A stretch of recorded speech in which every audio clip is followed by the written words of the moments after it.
nossa aula de hoje, nós vamos falar a respeito do sistema monetário e também do sistema não monetário, ok? Vamos dar uma olhada lá, acompanha comigo os nossos slides.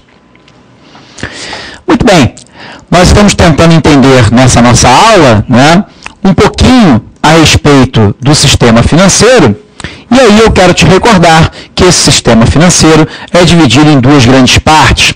Aquilo que nós chamamos de sistema bancário, ou também conhecido como sistema monetário, e ainda, do outro lado, aquilo que nós chamamos de sistema não monetário.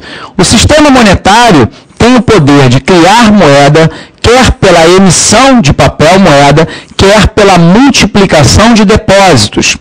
Quero te recordar, né, que nós havíamos acabado de falar em aula anterior que, dada o multiplicador de moeda aplicado em cada banco, que na verdade é dado pela taxa inversa da taxa de reserva, nós vamos poder observar que os bancos comerciais também têm a capacidade de criar moeda. Então, sistema bancário monetário, que tem o poder de criar moeda, quer pela emissão, quer pela multiplicação dos depósitos. E o sistema não monetário, que apenas realiza intermediação de recursos, dentre eles, por exemplo, o Banco Central, que possui o monopólio da emissão, e as instituições autorizadas pelo Bacen a receberem depósitos à vista do público. Exemplo, o Banco do Brasil, todos os outros bancos comerciais, privados e também os estaduais, os chamados bancos múltiplos, né, com carteira de depósitos à vista, as caixas econômicas, dentre elas a federal e as estaduais, e ainda os bancos federais, como o Banco do Brasil. Do outro lado, nós temos um sistema que nós chamamos de não monetário. É o sistema de poupança e empréstimos integrantes, por exemplo, do SFH, como, por exemplo, o Sistema Financeiro da Habitação. Mas pode ser também as financeiras que concedem crédito ao consumidor. Quero te lembrar que nós poderíamos estar falando dos bancos de investimento, poderíamos falar também dos bancos estaduais de desenvolvimento e ainda do BNDES, ou seja, do Banco Nacional de Desenvolvimento Econômico e Social, que é um banco de fomento que tem, na verdade, como objetivo principal o desenvolvimento econômico e social do país como um todo.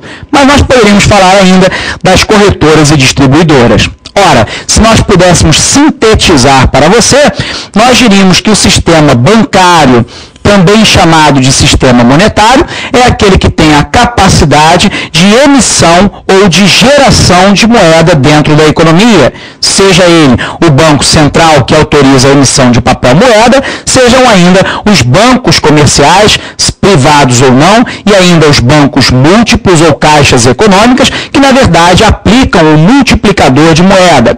Do outro lado, o chamado sistema não monetário é, na realidade, aquele apenas que opera, né, a quantidade de moeda dentro da economia, servindo, por exemplo, como bancos de fomento ou ainda bancos de crédito, seja ele para a casa própria ou não. Bom, eu quero te lembrar que, na verdade, o Banco Central, na verdade, nós temos aí alguns instrumentos de controle monetário. A primeira função do Banco Central, por exemplo, pode ser a operação de mercado com a compra e venda de títulos, ou ainda a chamada taxa de reserva, aumentando ou diminuindo esta taxa. Nós podemos imaginar também que o controle monetário ocorra pela taxa de redesconto. A pergunta é, o que é a taxa de redesconto? A taxa que o Banco Central cobra dos outros bancos por empréstimos tomados no Banco Central. E aí nós sabemos uma questão muito interessante.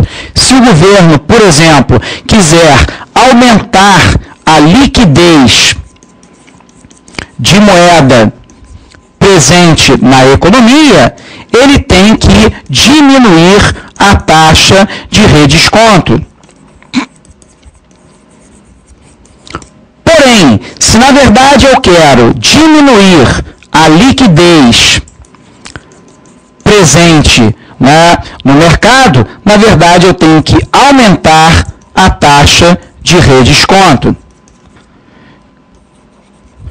Portanto, na verdade, os instrumentos de controle monetário podem ser as operações de mercado, como, por exemplo, compra e venda de títulos públicos. Não se preocupe, a gente vai ver isso um pouco mais na frente. Na verdade, essa compra e venda de títulos públicos, nós já havíamos falado para você que aumenta ou diminui a quantidade de liquidez presente no mercado. Exemplo, se o governo compra títulos públicos emitidos, ele aumenta a liquidez no mercado. Se ele, na verdade, emite títulos públicos, ele reduz a liquidez, né, disponível no mercado para consumo e para investimento. A taxa de reserva, aumentando ou diminuindo o percentual da taxa de reserva que os bancos devem manter em seus cofres. Ora, se eu aumento a taxa de reserva, diminui a quantidade de dinheiro disponível na economia. Se eu diminuo a taxa de reserva, aumenta a quantidade de moeda presente na economia disponível para consumo e para investimento. E, finalmente, aquilo que nós chamamos de taxa de redesconto. Ora, quero te lembrar também que nós temos aí 3 grandes taxas, né, importantes para a gente poder pensar. A primeira é a taxa cobrada pelo Banco Central aos bancos privados por empréstimos de curto prazo para a cobertura das reservas. Nós chamamos isso de taxa de redesconto. Mas nós temos ainda a taxa cobrada pelos bancos privados a outros bancos privados por empréstimos de curto prazo para a cobertura de reservas. Mas nós podemos ainda pensar a taxa cobrada pelos bancos privados ou estatais a indivíduos para consumo ou para investimento.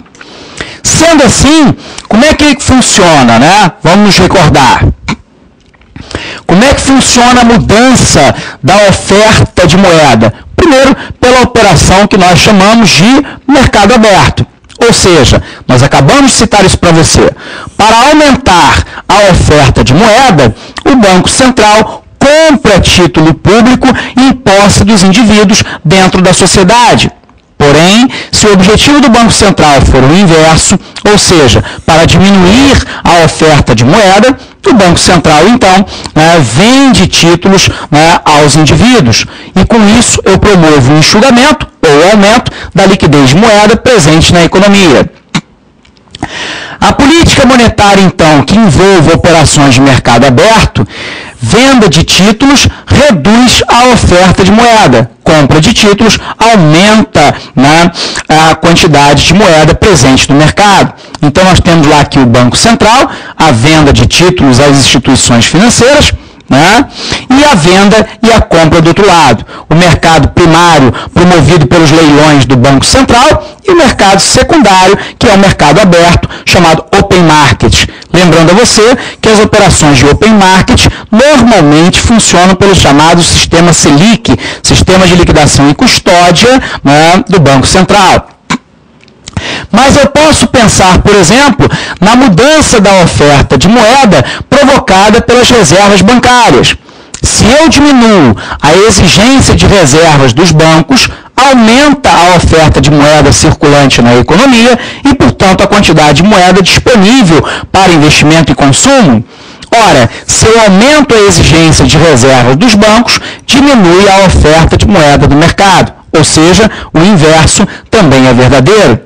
Mas nós temos uma outra maneira de controlar, as moedas dentro do mercado, que são as taxas de redesconto. Então, vamos recordar, para aumentar a oferta de moeda, o Banco Central diminui as taxas de redesconto.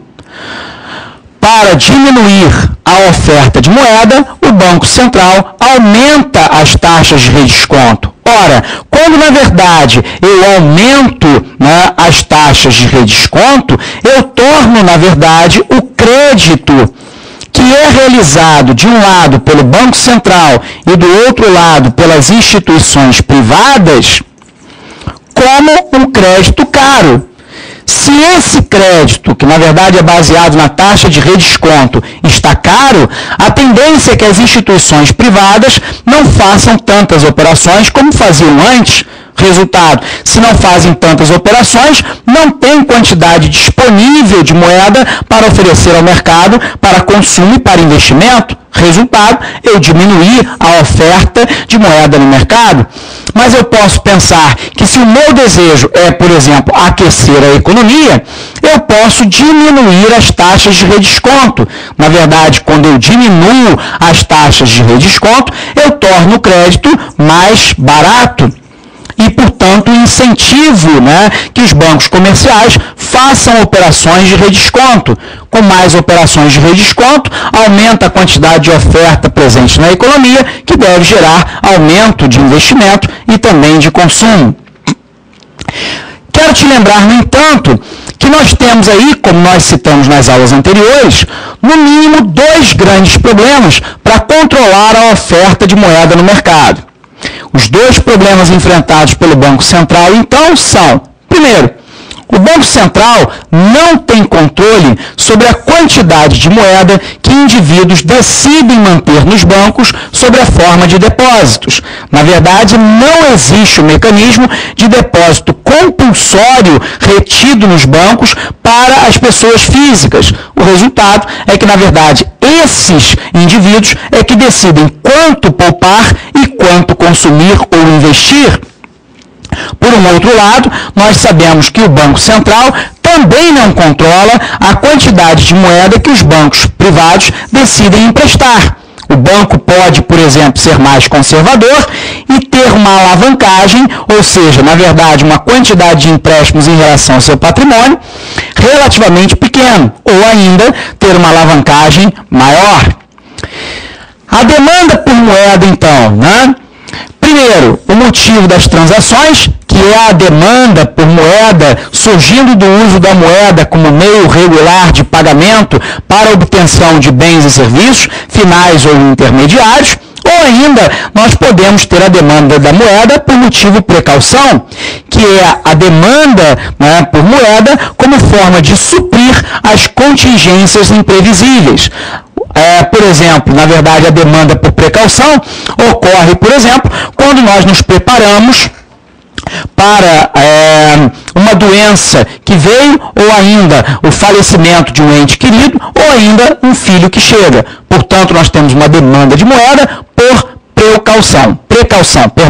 Ok? Forte abraço para você e até a aprovação.